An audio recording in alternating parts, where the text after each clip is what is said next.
In the world of martial arts cinema, not every film had the backing of major studios or the budgets of global blockbusters. Yet throughout the late 80s and 90s, a wave of B-movies kept the spirit alive. Shot quickly, often on modest budgets, and fueled by real martial artists, these films became staples of video store shelves and late-night cable. Here are 10 underrated martial arts B-movies that deserve a second look.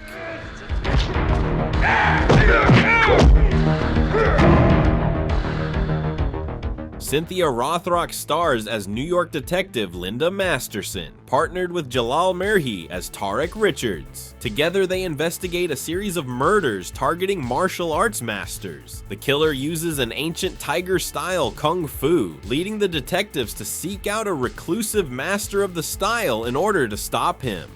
Bolo Yeung plays Chong, the martial arts killer at the center of the investigation. The film was shot in Toronto during the middle of winter, which Rothrock recalled as a shock during her first Canadian production.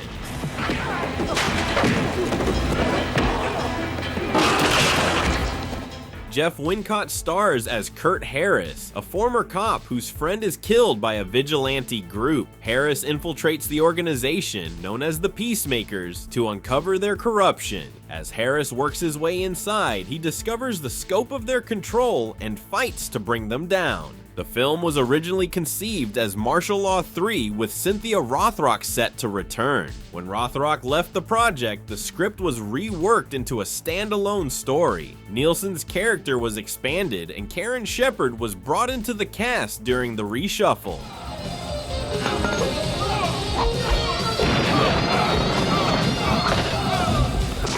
Don the Dragon Wilson headlines as Jake Ray, a former kickboxing champion who travels to Manila to compete in a martial arts tournament. His true motive is to investigate the murder of his brother, and along the way he faces a roster of fighters including Billy Blanks as Black Rose and Rob Kamen as Black Hawk. The film combines the revenge plot with tournament-style combat typical of its era. Bloodfist was produced under Roger Corman's banner and shot cheaply in the Philippines. Despite its low budget, it grossed about $1.7 million in the US and became a surprise success. The profitability led to a long-running series of sequels, most of which featured Wilson in unrelated roles. The marketing emphasized the real martial arts backgrounds of the stars, using their credentials directly on posters and credits.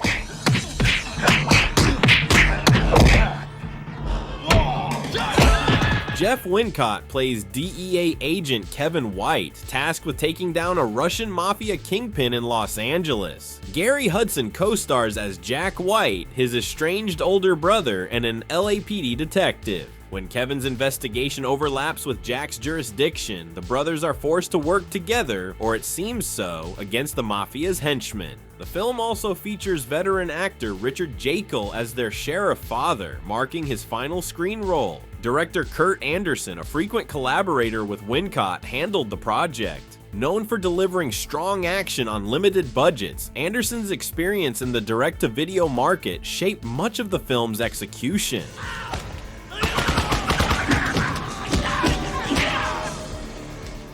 Billy Blanks stars as Lieutenant Jason Storm, an enforcer in a dystopian future where society has collapsed into an underground world. His partner, Lieutenant Ann Blake, played by Bobby Phillips, is captured and turned into a cyborg weapon. The cast also includes Bolo Yeung as Saibat and Matthias Hughes as Martin Bain, pitting Storm against a mix of martial artists and cybernetic opponents. The film was first conceived as a sequel to Tiger Claws before being developed into its own science fiction story. Filming took place in Toronto in late 1992 during a particularly cold November.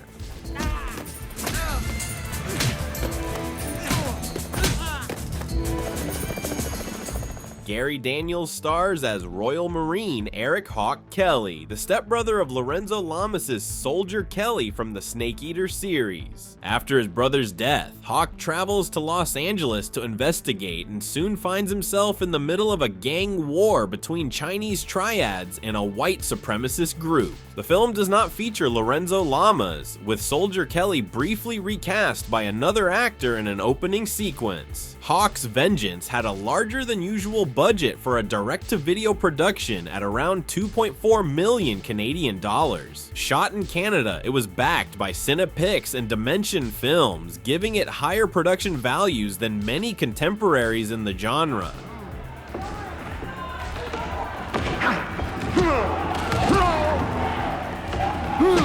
Don the Dragon Wilson plays Johnny Wu, a Chinatown doctor who falls in love with Julie, played by Maria Ford. Their relationship draws them into conflict with her family. The tension between the two groups escalates into a series of violent encounters, culminating in a final duel. Gary Daniels also appears as Bud, one of the rival fighters. PM Entertainment emphasized dramatic storytelling along with action, weaving in themes of love, racism, and cultural tension alongside the fight sequences.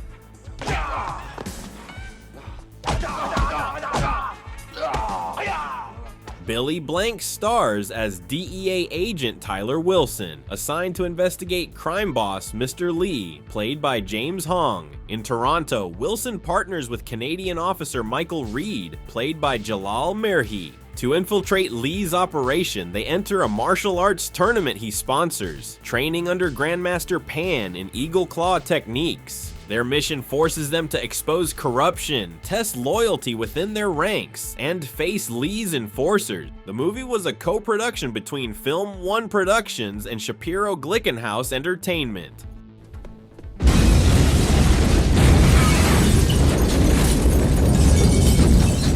Gary Daniels stars as Ken O'Hara, a retired police profiler who teams up with wisecracking detective Chuck Baker, played by Chuck Jeffries. Together they hunt a masked killer who forces boxers and martial artists into lethal fights under the symbol of a blood moon. Darren Shahlavi plays the killer, using weaponized steel boots and claws in his confrontations, while Frank Gorshin appears as Police Chief Hutchins. The film was directed and choreographed by Hong Kong stunt veteran Tony Leung Siu Hung, who brought the Hong Kong style to an American production.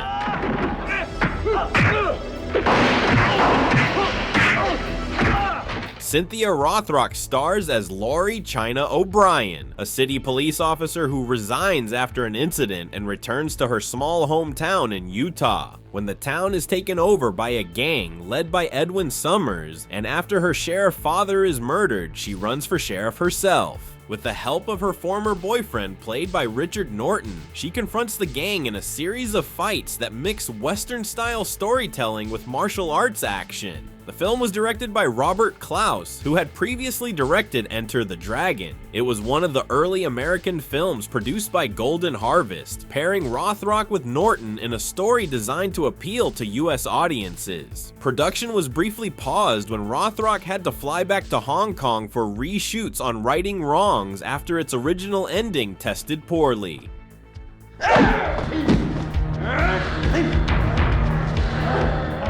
These films may not have had the reach of major studio hits, but they carried the martial arts genre forward through video rentals, cable broadcasts, and word of mouth. They introduced new stars, gave established names a platform outside of mainstream studios, and delivered action that still resonates with fans who sought out the shelves of the video store. For every blockbuster, there was a B-movie that kept the fight alive. Thanks for watching, and don't forget to subscribe for more awesome content.